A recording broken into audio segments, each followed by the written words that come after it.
Hey, what's up with you? Christina Ariel here. Whew, child. I'm having a day today. It's whatever. Um, on an adventure to find somewhere that feels right and go from there.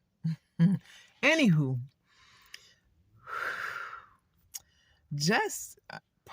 I just posted something today. Love, peace, and light. First of all, Christina Ariel here, if I didn't already say that. So I posted today. What did I post? I posted something that went like this. I said, the happier the inner child, the more mature the adult. Okay, let me tell you what I mean by that. So, every one of us have an inner child, right? That we hopefully talk to and nurture, and we're basically helping that child out of their wounds or fears, however you want to see it, like whatever's going on with that inner child. So sometimes, like for instance, if you have a fear of the dark, or you have a fear of like dogs, or you have certain types of fears. So I'll just use myself as an example, and I'll say that when I was younger and when I lived with my grandparents, we used to walk to school every morning. I was the smallest one in the bunch, so I was usually the slowest. Now, I had this fear of the dog. We used to pass this one house every morning to get to the school, and this dog was like, they would keep telling me, oh, he doesn't bite. He's just like mad. Just don't be afraid. Because if you're afraid, then that's going to make him even more angry and more loud. But he's not going to bite you. Number one, he's behind a fence. So I was just like, I wasn't feeling going past that house every morning, because every morning that dog was like focused on me, and the dog would bark down. Like if his bark allowed him to get out of that fence, he would have eaten me, like at the start of our little escapade. So one morning, everybody's walking, and for whatever reason, they had it in their mind, let's leave her, let's scare her, let's just leave her. So they ran off and they left me, and I'm like walking up the road, and I'm trying to catch up with them. So I'm trying to run up the road to catch up to all the bigger kids. And the dog started barking at me, and I was like, don't be afraid, don't be afraid. He can't bite me, can't get to me. So I'm good. So I'm running. And then the dog's like running along the fence, like chasing me, but inside the fence. Just so happened, some numbnut left the door wide open and unlocked. Okay? There was a gentleman who I'm assuming was the owner of the dog. So as I run past the opening of the gate, the dog ran after me. So I sped up a little bit, because at this point I was afraid. So I sped up and I'm running, trying to get, I'm thinking if I get to the stop sign and I cross the street, that might slow the dog down a little bit. I don't know what I was thinking. I was a kid. I mean, barely, probably 4 or 5. So then the dog runs after me, running after me, and I'm running, and I start screaming at this point, because I'm like, this dog is barreling down on me. So I gotta fight this dog by myself. So the older kids turned around, they're like, oh my God, start running, run, run. And I was like, I'm telling my uncle you left me. and they were all like, help her, he's gonna bite her. And I'm thinking in my head, but you said He ain't gonna bite me. His bark was worse than his bite. Y'all lied to me. So then the unimaginable happened. I feel the dog when its teeth went into my ankle, and I was horrified. So I let out this one last yelp because it was like, ah, because I could feel the dog's teeth sink into my skin and into the cartilage on my heel, because that's basically all there was. I was little bitty at that time. I was teeny tiny with no meat on my ankles and stuff. You don't get cankles as a baby, at least most of the people I know. But anywho, so I'm down and I'm like, I ball up and I'm like trying to grab my ankle out of the dog's mouth, and something just told me to just whack it in the forehead. So I whacked it in the forehead and it let go of my ankle. I think it was like a police dog or something. You know that breed? I guess they call them German Shepherd. That's what they call them. So I got my foot out of the dog's mouth, and I was like, and the dog was kind of scared too at this point because I hit it pretty hard.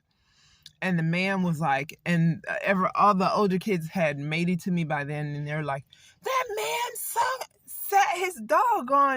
put his dog on her. And the man was like, no, I didn't set the dog on him. The gate was just open, blah, blah, blah, blah, whatever. And I was just petrified at that point. And I thought I would have, I was scared of dogs. That made me really scared of dogs. But so when the older kids got to me, one of them decided to run back to my aunt and uncle's house and basically told them what had happened. And my aunt came up the road with the car, and then, she picked me up and everything. And then I was like, am I gonna die? Am I gonna die? That dog is gross. It's nasty. Did it have a disease? I was like really I was really a strange kid. I was just like, animal blood and animal blood and saliva and people blood and saliva should remain separate at all times, So she was like, no, we're going to take you to the doctor and we're going to get it figured out. You're going to be okay, blah, blah, blah, blah, blah, right? I was utterly terrified. But anywho, it turned out all right, but I had to overcome my fear of dogs after that. And so until I overcame that fear, I would get the same anxiety and the same palpitations and rapid heartbeat if I came across the dog within the same characteristics as that dog. So until I conquered that, I felt like I was allowing something to control the inner god or goddess inside of me. You know what I'm saying? I always felt like a failure if there was something in the world that I couldn't conquer or that I had a fear of. So that sparked, from that moment within myself, something that felt the need to always conquer any and everything that scared me. You understand? So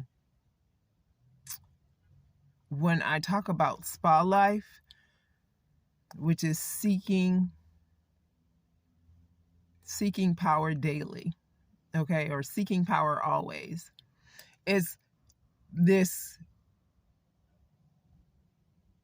feeling or this thought to always put forth your best effort to be the creator of your own life and your own destiny.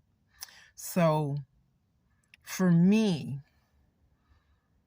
I don't want to feel like there's something that scares me or there's something that can beat me. It's a me thing. That's a lot of people in my lineage or in my father's side of the family are like that. We don't believe in allowing people, places, or things to take advantage or to make us fear them or it. So we have warrior mindsets. I don't know if it's something that my grandfather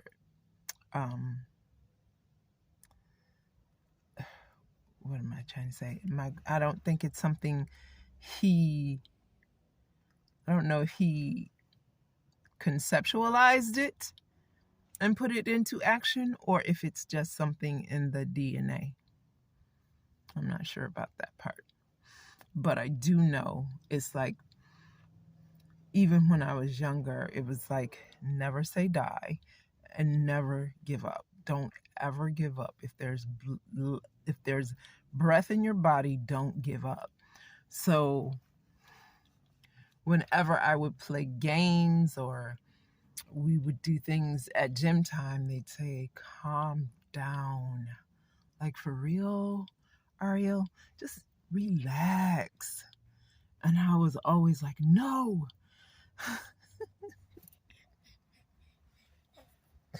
No, it's no holds barred. It's death before dishonor. And they'd be like, you really gotta calm down. But it was my mindset of not wanting anything or anyone to control the inner me. You know what I mean? To control that goddess within me or that God within me, to make the inner being feel like you can't accomplish or you can't do, or you'll always be afraid of this one thing. No such thing. It's like, this is how I got over the fear of the darkness. I had to embrace it. I had to put myself in a room, and my mom I would drive her crazy. She'd be like, what is happening to your light bulbs? I go in your room at night and I can't turn on the light. And I said, I took the light bulb out because I don't want to be scared of the darkness. And she's like, you're not making sense. You don't want to be scared of the darkness, so therefore you take the light out of the room and you have to sit in the darkness. I was like, exactly. So then you learn that, oh, that's just a bunch of clothing sitting on the chair and I'm going to be all right. Instead of telling my mind it's something frightening, I tell my mind it's harmless and it's here to protect me. It's not here to harm me. So you change and scope your perception as needed. You understand what I'm saying? And it's also the perception, your mental perception, that allows you to travel on the figure of 8 any way you should wish. I'm mull that over a little bit. Christina Ariel here, signing off. Namaste.